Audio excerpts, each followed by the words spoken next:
Yari mas malala injury ni Curry pati si Payton ang lumo. Sino ba namang hindi malulumo kung etong star player nyo na ang may injured ano? Maganda na nga po sana ang nilalaro ni Steph Curry kahit sa preseason pa lang. Pero parang mauuwi yata ang lahat sa delubyo. Kakapasok pa nga lamang po ng regular season. Medyo masakit nga po yan dahil kakaumpisa pa nga lang ay panibagong adjustment agad ang gagawin nila sa kanilang lineup. Listed as questionable na nga po sana si Steph sa last laban nila. Pero pinipilit niya pa rin maglaro. Kaya ngayon parang mas worse na nga po talaga ang mangyayari. Ankle injury na naman to para kay Curry na sumasakit na nga pero nilaro niya pa rin. Paano ba naman kasi mga kapatid, aabutin nga po ng mahigit isang buwang hindi makakapaglaro si Curry kung grade 2 ang ankle sprain niya. Pero kung nasa grade 1 lang 1 to 2 weeks din siyang hindi makakapaglaro. Mataas-taas ding panahon yan mga kapatid. Hindi pa sila nakaka-establish din ng panalo. Baka biglang bumaba ang standings nila sa dulo. Nagtapos nga po sa 104 to 112 ang laban nila kontra sa Clippers kung saan medyo masama nga po talaga ang nilaro ni Curry dahil 2 beses na tweak ang ankle niya sa laban. Bagamat hindi naman nga po nangangamba si head coach Steve Kerr sa kanya. Pero alam naman natin din sa liga na hindi talaga inaamin ng coach kung gaano kalala ang injury ng isang manlalaro.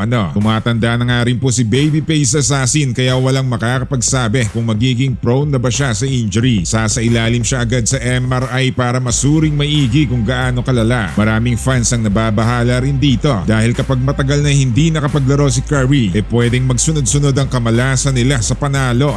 Naka 18 points pa rin si Curry sa gabing to, 6 out of 11 sa field goals. 4 rin ang pumasok sa 7 tira niya beyond the arc. Malaki sana ang magiging impact niya hanggang sa matapos ang laban at pwedeng naipanalo pa sa Clippers kung hindi lang na-injured. 7 minutes pa nga po ang natitira sa 4th quarter nang na-tweak ang ankle niya. Kilala naman nga po natin si Curry na kahit maalat sa umpisa biglang bumubulusok sa puntos. Lalo pat kung papatapos na nga rin ang laban, di ba? Medyo inalat nga rin si Buddy Hield, 3 lang ang pumasok sa 14 na tira niya at isang 3 lang din ang naipasok. Samantala proposed blockbuster trade Kawhi sa GSW. Magbubunyi nga po ang lahat lalo na ang mga solid fans ng Warriors dyan mga kapatid kapag nakuha nga nila si Kawhi sa Clippers. Hindi nga po sila nakagawa ng ingay sa West last season. Kaya ngayon ang panahon nila para mag-shine sa liga lalo na ang Warriors.